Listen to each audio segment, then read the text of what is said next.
புதுசாக பிஸ்னஸ் ஆரம்பிக்கிறவங்க பண்ணுற ஒரு தப்பு என்ன அப்படின்னு பார்த்தீங்கன்னா, கிளைண்ட்டுக்கு தேவையில்லாமல் ஓவர் அப்டேட் பண்ணுறது. இது நல்ல விஷயம் தானே. கிளைண்ட்டுக்கு அப்டேட் பண்ணால் ப்ராஜெக்ட்டில் என்ன நடக்குதுன்னு தெரியும்ல. அப்புறம் ஏன் வந்து இது தப்புன்னு சொல்கிறீங்க அப்படின்னு கேட்டிங்கன்னா, இது வந்து சைக்காலஜிக்கலி உங்களை பற்றி ஒரு தப்பான ஒரு இம்ப்ரெஷன் கிரியேட் பண்ணும். ஸோ அது என்ன அப்படின்னு சொல்லிட்டு தெரிஞ்சுக்கலாம். அதுக்கு முன்னாடி வீடியோஸ்லாம் பிடிச்சிருந்தா சேனலை ஃபாலோ பண்ணுங்கள்.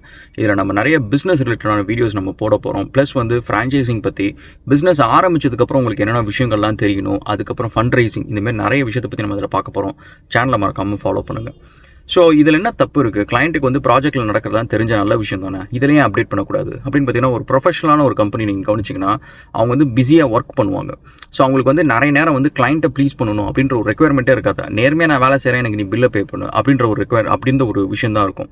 ஸோ அப்படி இருக்கிறப்ப அவங்கள பொறுத்த வரைக்கும் வாரத்துக்கு ஒரு அப்டேட் கொடுப்பாங்க. மாதத்துக்கு இன்வாய்ஸ் ரைஸ் பண்ணுறதுக்கு முன்னாடி கம்ப்ளீட்டாக மைல் ஸ்டோன்ஸ்லாம் கம்ப்ளீட் பண்ணியாச்சா அப்படின்றது எல்லாத்தையும் கொடுப்பாங்க. ஒரு டெமோ அரேஞ்ச் பண்ணுவாங்க. இதோட முடிஞ்சிச்சு. அடுத்த வேலையை பார்க்க போவாங்க. ஸோ இந்த வேலை ஒழுங்காக செய்யாத கம்பெனி தான் நீங்கள் பார்த்தீங்கன்னா, கிளைண்ட்டை வந்து ப்ளீஸ் பண்ணுறதுக்காக வந்து அப்டேட் மேலே அப்டேட்டாக கொடுத்துக்கிட்டே இருப்பாங்க. நான் இப்போ அதை பண்ணிட்டேன், இங்கே பாரு, அதை பாரு அப்படின்னு சொல்லிட்டு கிளைண்ட் கிட்ட வந்து என்னமோ ஒவ்வொரு ஸ்டெப்பையும் வந்து அப்டேட் பண்ணிகிட்டே இருக்கிற மாதிரி இருக்கும். ஸோ இது கிளைண்ட்டுக்கு என்ன அப்படின்னா வந்து ஒரு சார்ட் ஆஃப் ஒரு அன்ஈஸி ஃபீலிங் கொடுக்கும். இவன் வேலை தான் செய்கிறானா, இல்லை நம்மளை சும்மா ப்ளீஸ் பண்ணுறதுக்காக மெசேஜ் அனுப்புறானா அப்படின்னு சொல்லிட்டு சைக்காலஜிக்கலி வந்து அவங்க வந்து உங்களை வந்து மைக்ரோ மேனேஜ் பண்ணுறதுக்கு நீங்களே காரணமாயிடுவீங்க. இதுக்கு அதான் ரீசன் வந்து என்னென்னா, கிளைண்ட்டுக்கு வந்து ஒரு கான்ஃபிடென்ஸ் போயிடும். என்னடா அது நம்ம வந்து இவ்வளோ தூரம், ஏன்னா அவங்களும் ஒரு இடத்துல வேலை செய்வாங்க, அவங்களும் ஒரு இடத்துல பிஸ்னஸ் பண்ணுவாங்க.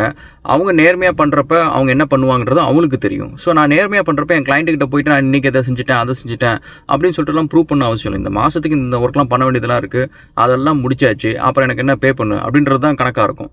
பட் இந்தமாரி டெய்லி இத்தனை அப்டேட் கொடுக்குறான்னா, இவன் நம்ம எதுக்கு ப்ளீஸ் பண்ணுறான், வேலையை முடிச்சானா இல்லையா அப்படின்ற டவுட் வந்துடும்.